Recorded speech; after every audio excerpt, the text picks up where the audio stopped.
The Flying Pencil. The story of Dornier Du 17. Imagine the mid-1930s. The skies of Europe are changing before our eyes. New planes are appearing. Aviation is developing at an incredible rate. Germany is looking for a car that embodies the spirit of terror, speed, streamlining, advanced technology. It was then that the Dornier Du 17 was born, an aircraft destined to become a symbol of the first years of the Second World War. From mail to bombs, the history of this aircraft did not begin on the battlefield at all. In 1934, Dornier, commissioned by Lufthansa, developed a high-speed mail plane. The idea was ambitious: to create a machine that would transport mail faster than all competitors. The designers, led by Claude Dornier, took the bold step of making the fuselage extremely narrow. This decision will later become his calling card. In addition, the aircraft received a high-mounted reverse gull wing provided stability and made takeoff easier. To powerful BMW VI 7.3Z radial engines with 750 horsepower, each a streamlined nose section, with panoramic windows for the pilot. On November 23, 1934, the first prototype of the Du 17 V1 took off. Test pilot Egon Fatt was delighted. The aircraft was perfectly controlled in all flight modes. He was gaining speed rapidly. He maintained stability even at high angles of attack. During the tests, the car showed about 330 km/h, faster than many fighters of that time. It was a phenomenal result for a passenger plane, but unfortunately, the Du 17 was not suitable for regular passenger traffic. Imagine, the fuselage is only 1.4 meters in diameter. Where can you fit enough seats here?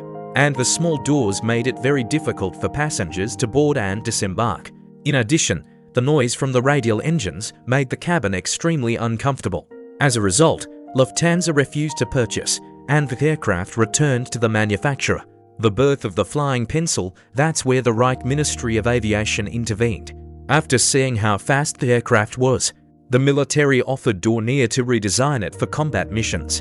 In 1935, the Du 17V appeared, the first prototype bomber. What has changed? The portholes of the passenger version were repaired. The tail was made spaced, two-keeled. This improved stability and visibility for the shooter. The fuselage was shortened from 17.7 meters to 17.15 meters. A bomb bay with a capacity of up to 500 kilograms was placed behind the first spar. Added fuel tanks to increase the flight range. Now imagine the exhibition in Buxtehude in 1935. The audience literally gasped. The graceful, almost fragile silhouette with a pointed nose and thin wings resembled a pencil. That's how the nickname Fliegende Bleistift, Flying Pencil, was fixed. The triumph of speed in 1937, the Du 17 V8 made a splash at the Zurich air races. In the circle of the Alps competition, he beat even the fighters. This success was a great advertisement for the Luftwaffe, which had already begun mass production.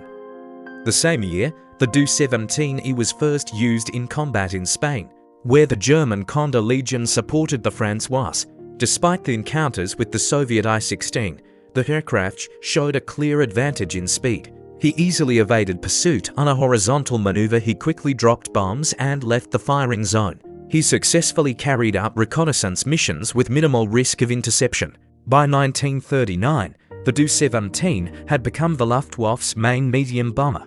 Its modifications E.F.Z participated in key campaigns.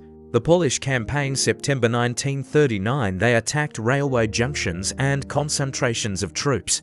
They carried out reconnaissance flights over the territory of Poland due to the speed. They showed a high survival rate.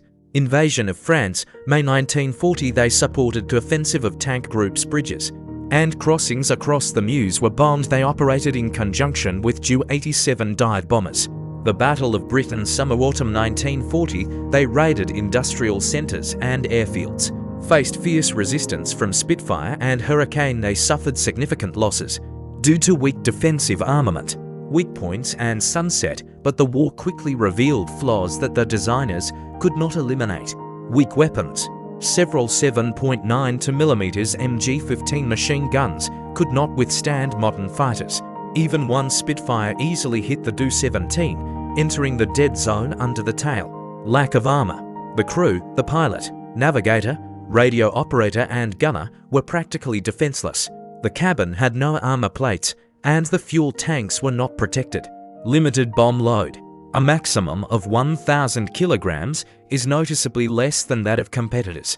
For example, the Heinkel He-111 carried up to 2,000 kilograms, and the Ju-88 carried up to 2,500 kilograms. Vulnerability at low altitudes. When descending for targeted bombing, the aircraft lost its main advantage: speed. Engine problems. BMW radial engines often overheated, and field repairs were difficult. By 1941, the Do-17 began to be withdrawn from the front. They were replaced by more powerful vehicles, the Ju-88 with armor and the He-111 with enhanced armament. The remaining aircraft were used in other roles, as Scouts F and P modifications with cameras as transport planes for transporting cargo, and personnel as night fighters Z-10 version with FUB-200 to radar and for MGF F-20mm cannons. The Last Flight. The story of one plane, one of the most dramatic pages, is related to Do-17, found in 2013 at the bottom of Lathe Channel. This aircraft, tail number 5000 plus, was shot down on August 26, 1940 during a raid on Rochester. The quicksand of the Goodwin Shoals seemed to have preserved it. The aluminum body is almost intact. The doors of the bomb bay were open. The crew had already dropped the bombs. Two crew members were killed: non-commissioned Officer Gerhard Kuppers, the pilot, and Lance Corporal Wilhelm Schmidt. The gunner two were captured: Navigator Lieutenant Karl-Heinz Schmidt and Radio Operator Corporal Hans Moller. Lifting the plane was not an easy operation. The divers worked in conditions of poor visibility and strong currents. The hull had to be cut into pieces for transportation. The restoration took several years.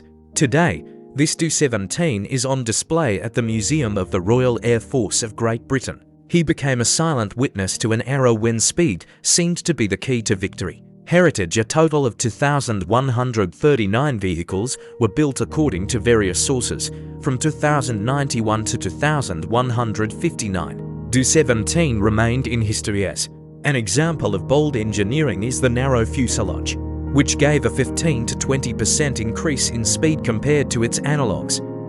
The symbol of the aviation transition period is from the concept of a high-speed bomber to armored vehicles with powerful weapons, an object of aviators' admiration. Even today, its silhouette evokes associations with the racing car of heaven. Let's take a look at the key features. The Dornier Do-17, which went down in history as the Flying Pencil Fliegende Bleistift, was produced in about 2,139 cars according to various estimates, from 2,091 to 2,159 copies. This aircraft became a prime example of bold engineering. Due to its narrow fuselage, its speed was 15 to 20% higher than that of its counterparts of that time. Structurally, the Do-17 Z2 was a twin-engined medium bomber with a crew of 4. Its length was 15.8 meters, the wingspan reached 18 meters, and its height was 4.5 meters.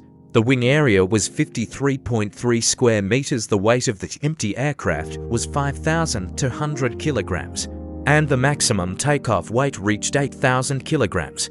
The power plant was provided by two DB601A engines with a capacity of 910 horsepower each. Thanks to them, the aircraft reached a maximum speed of 410 kilometers per hour at an altitude of 4,000 meters. The cruising speed was 355 kilometers per hour, and the flight range reached 1,150 kilometers. The practical ceiling was 8,200 meters. The aircraft's armament included 5 7.92mm MG-15 machine guns, and the bomb load could reach 1,000 kilograms. At the same time, the vehicle had significant limitations. There was no armor protection for the crew, the fuel tanks were not protected, and the defensive armament proved insufficient to withstand modern fighters. Originally designed as a high-speed mail plane for Lufthansa, the Do-17 was not suitable for passenger transportation due to its narrow fuselage, with a diameter of only 1.4 meters and noisy radial engines. After the airline's refusal to purchase, the military adapted the aircraft for combat missions, adding a 500 kilograms bomb bay, a spaced two-keeled tail and additional fuel tanks. The aircraft went through several campaigns in combat operation. It participated in the Polish campaign of 1939, the invasion of France in 1940 and the Battle of Britain in the summer and autumn of 1940. By 1941, they began to remove him from the front due to the identified shortcomings, reorienting him to reconnaissance, transport, and night fighter missions. One of the surviving copies, tail number 5000 plus R, shot down on August 26, 1940 over Lathe Channel, was discovered in 2013. After a complex lifting operation and many years of restoration, the aircraft became an exhibit at the Museum of the Royal Air Force of Great Britain, recalling the transition period in the history of aviation, from the concept of a high-speed bomber to armoured vehicles with powerful weapons.